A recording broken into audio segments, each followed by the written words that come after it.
que tu puisses atteindre tes objectifs et garantir une réussite de ton activité, il est important de te démarquer de la concurrence.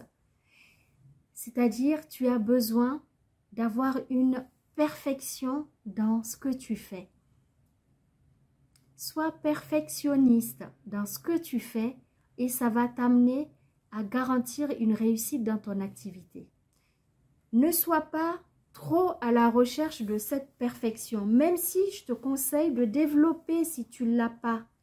Va à la recherche de la perfection, mais pas dans l'extrême.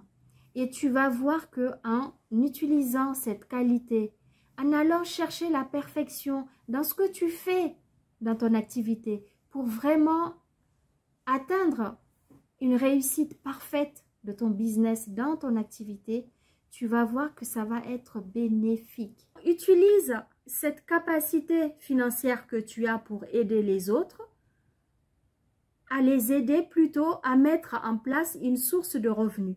Apprends-leur un métier. Dis-leur, cet argent, lance un business avec. Ou alors, je t'envoie cet argent pour vraiment t'aider, te donner un coup de main pour que tu puisses te lancer.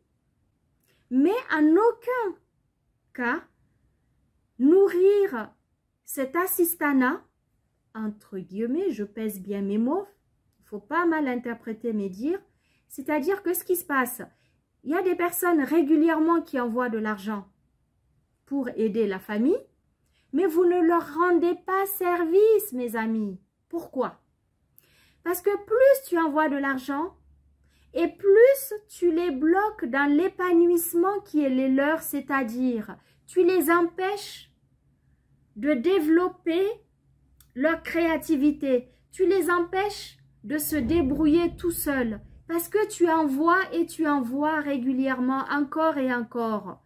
Donc, tu les prives de cette capacité d'aller chercher du travail, cette capacité de lancer un business, cette capacité de se prendre en charge, de se prendre en main tout seul. Pour commencer à investir avec tes économies, tu vas premièrement, si tu es dans la diaspora, tu vas aller à la rencontre de ta banque principale où tu as ton compte personnel ou ton compte professionnel. Tu vas demander à la banque de te faire une estimation. Quels sont tes droits en fonction de ce que tu gagnes, en fonction de ton avis d'imposition, en fonction de tes revenus, où tu en es, quel est ton taux d'endettement et quelles seront les mensualités en fonction de combien tu voudrais emprunter à la banque. Ça, c'est une chose. Parce que lorsque tu vas investir, et en l'occurrence dans l'immobilier, je parle bien d'investissement. Je ne te dis pas d'aller habiter dans le logement que tu vas acheter. Là, je te parle d'investissement. Même si la banque, par exemple, elle te dit « Oh, vous êtes au SMIC, vous n'avez droit qu'à 56 000 ou allez, 60 000. » C'est pas grave. Tu prends ce que la banque te donne, ce qui est dans tes possibilités et cet argent, tu l'investis, tu cherches un bien qui est bien placé dans un quartier où tu sais que tu vas le revendre avec une belle plus-value ou alors tu vas pouvoir le mettre en location. Mais je ne rentre pas dans les détails parce que chaque cas est spécifique.